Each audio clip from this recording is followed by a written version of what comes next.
Welcome to Njenje Media channel. This is a channel where we bring you the truth behind the headlines you listen to every single day, and we take time to analyze the events, bring them, analyze them, shake them, press them, compress them for your consumption.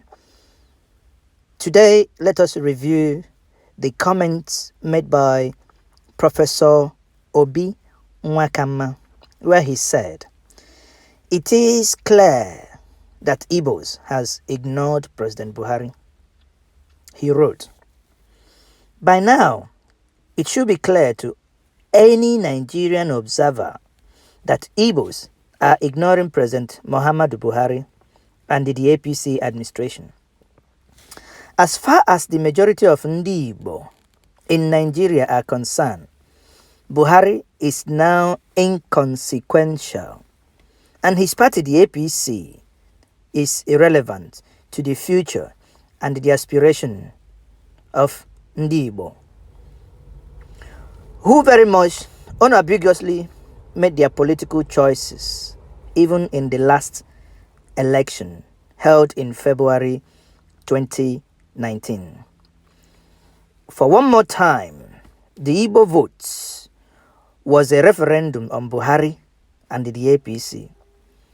No threats, not even the promise of political lollipop, could convince the Igbo in Nigeria to vote for Muhammadu Buhari or the APC.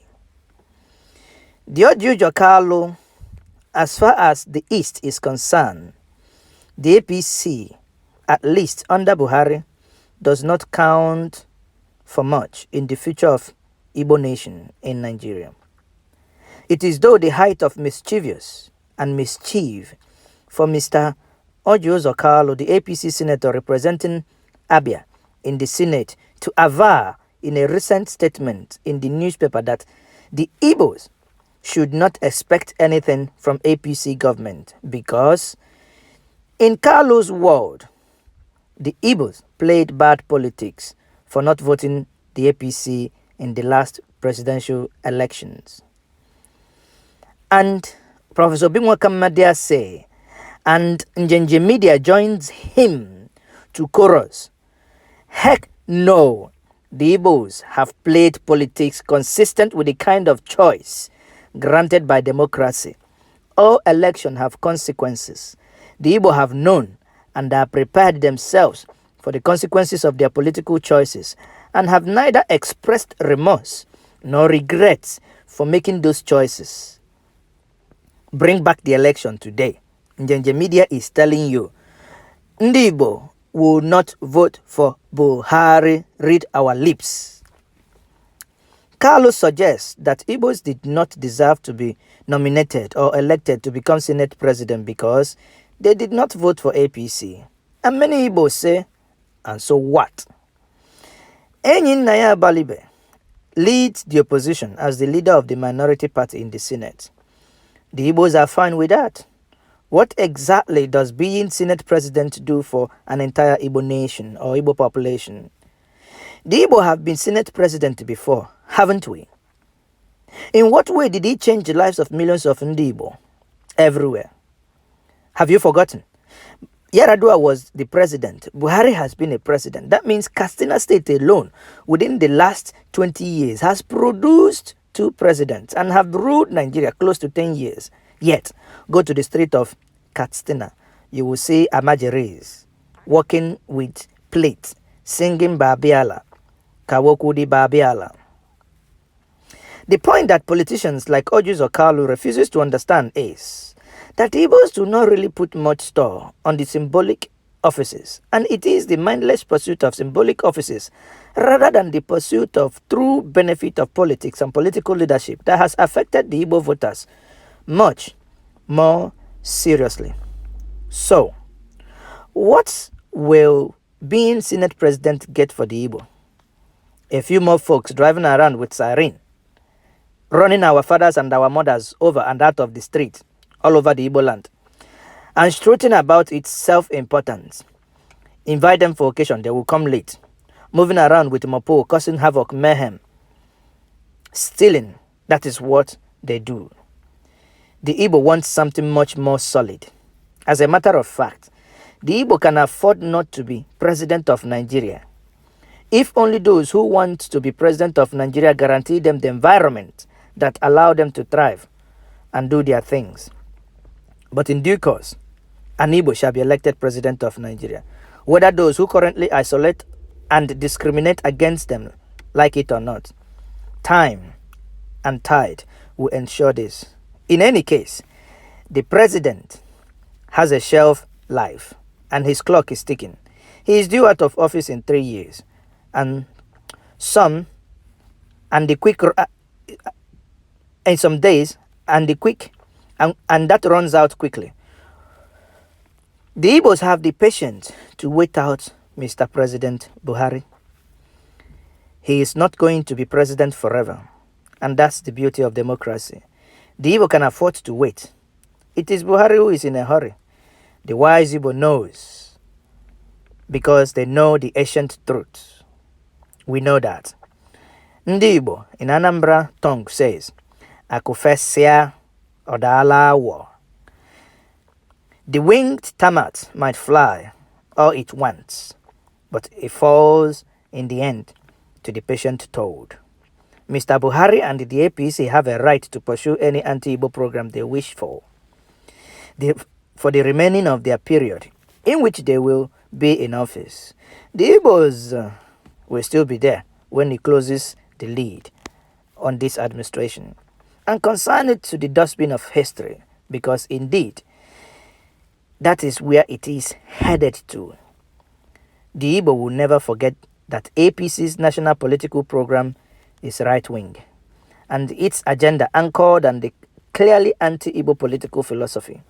It is a party for jobbers and self-seekers who are currently ascendant by the fluke of history, and change shall come to Nigeria ultimately by the will of the people who are already seeing through APC corrupt and segregationist ploy. Not so different from the program of Nazi Party in Germany with the rise of Adolf Hitler.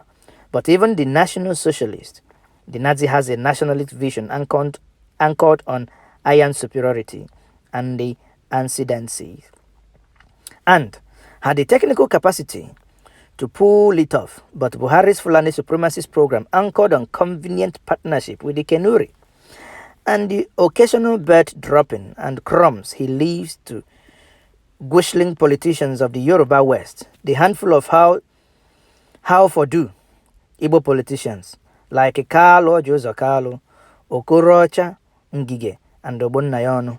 These cannot pull it off. The Njenje media, with Professor Obi Nwakanma, have said before, democracy gives Buhari a very short shelf life.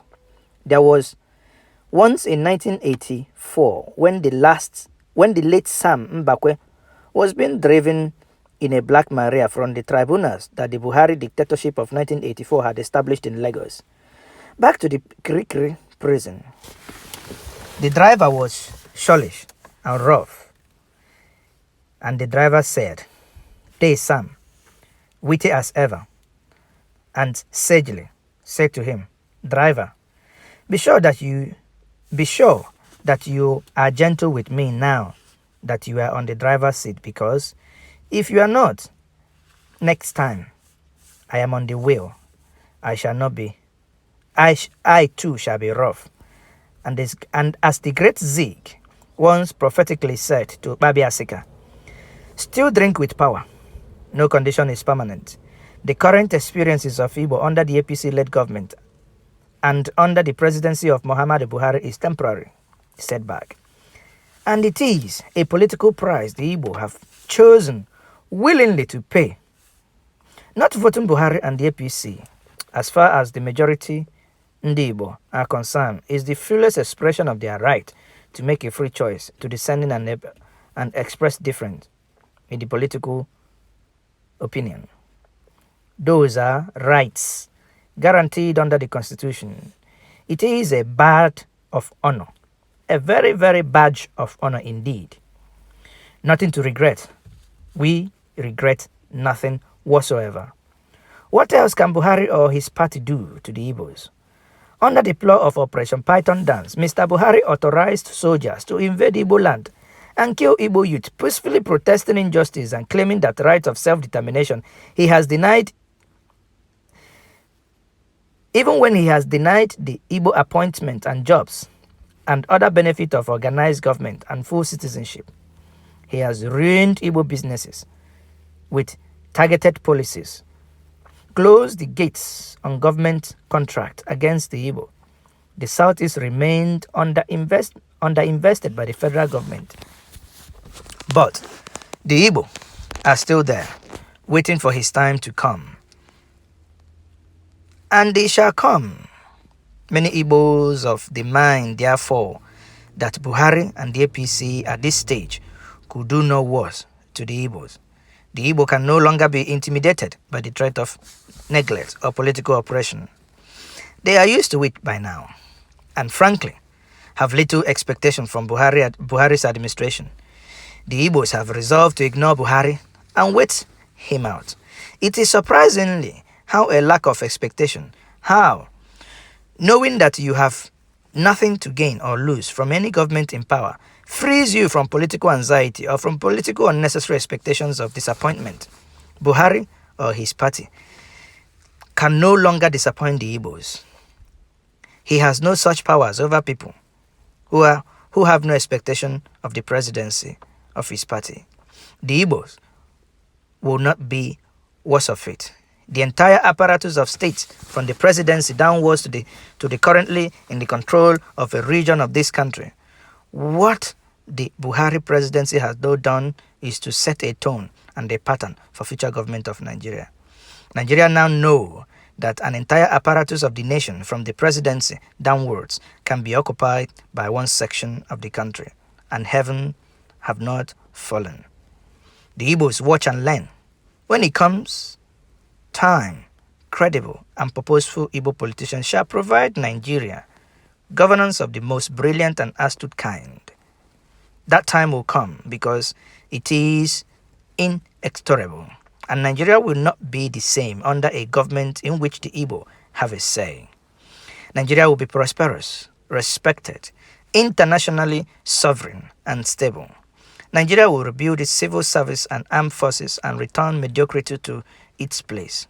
Because Buhari has basically helped in throwing away any pretense of federal character under which the fraudulent law and the quota system was used to create discriminatory process against sections of the Nigerian society. A government in which the Igbo have a say will continue this very radical policy. One of the best things to happen with Buhari, who has basically established the fundamental right of the president to choose whoever he wishes to work with, irrespective of tribe or religion. Njenje Media maintains, let Buhari keep his appointments. Let Buhari run his government as he wishes to. Ndiigbo are not perturbed. Ndiigbo are not moved. Ndiigbo have survived the last 4 years of famine, hunger, and discrimination. Ndiigbo shall survive the next 4 years of next-level mindlessness. This is Njenje Media. Subscribe to the channel. Click on the bell icon for more analysis like this. Remain blessed.